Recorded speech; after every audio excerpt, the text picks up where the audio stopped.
Ce tour est le plus facile du monde. Il ne demande aucune manipulation, aucune préparation, rien du tout. Alors attrape ton jeu de cartes et viens la prendre en moins d'une minute.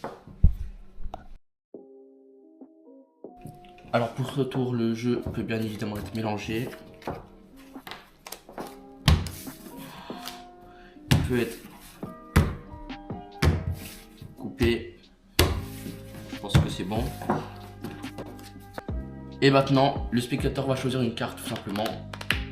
Disons qu'il choisit celle-ci. Je la regarde bien, je la regarde pas. Et il va dire stop au magicien pour replacer sa carte. Disons qu'il dit stop ici. Il la replace là. Il replace le jeu par-dessus. Il n'y a pas de secret. Maintenant, le magicien va faire défiler les cartes. Et le spectateur va lui dire s'il voit toujours sa carte. Ça a une importance pour la suite. Donc a priori le spectateur là dit oui. Et maintenant le jeu peut être mélangé totalement. Bon là j'arrive pas à mélanger avec ma main, mais le jeu est vraiment mélangé autant de fois qu'il le veut. Et maintenant le magicien refait défiler les cartes et assure au spectateur que sa carte est l'as de carreau. Alors pour les explications de ce tour, ça va aller très vite, ça va être très rapide. Vous avez simplement besoin de faire une chose, donc le jeu est mélangé, il n'y a aucun secret. Il est vraiment mélangé. Ce qui est bon avec ce tour, c'est qu'il n'y a pas besoin de préparation. Et en fait, regardez, ça va se situer au moment juste avant où on demande au spectateur de choisir une carte. Vous mélangez comme ça. Alors, il y a deux variantes.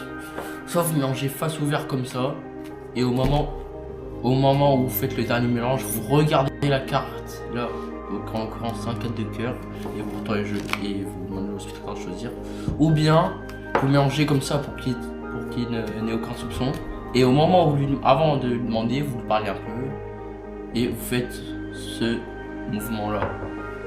Il verra que du feu si vous le faites assez rapidement. Comme ça, vous permet de voir la carte en dessous. Donc là en l'occurrence maintenant, c'est un 10 de trèfle comme je me suis couru juste avant. Donc on va garder le 10 de trèfle. Vous lui demandez de choisir une carte. Disons qu'ils choisissent celle-ci.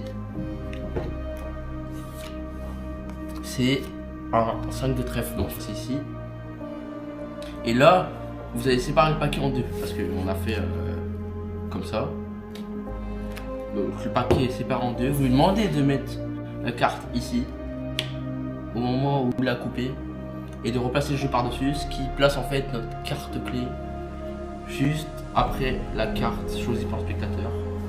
Mais ça, le spectateur, il ne s'en doute pas du tout, puisqu'il a l'impression d'avoir placé la carte à un endroit aléatoire, puisqu'il a choisi une carte aléatoire.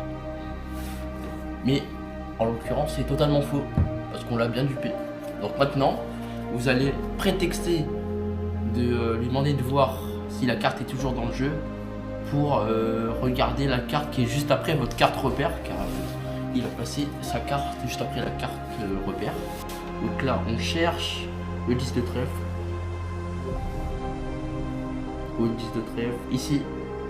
Et là, on sait, bon, j'ai regardé la carte donc je le sais, mais on voit que la carte du spectateur c'est le 5 de trèfle. Donc maintenant qu'on a pris connaissance de la carte, on peut totalement le mélanger. Il suffit juste de retenir 5 de trèfle. Il peut totalement mélanger. Et couper comme ceci. Totalement aléatoire, il n'y a pas de secret. Maintenant il peut totalement mélanger. Et maintenant on va faire croire au spectateur qu'on est capable de deviner sa carte. Donc maintenant ce que vous faites, c'est que vous faites déviler le jeu, un peu de suspense, vous cherchez le 5 de trèfle. Putain, il est où? Il est là. Donc un peu de suspense, vous lui dites, je pense que ta carte est là, vous dites la carte du spectateur et vous lui montrez.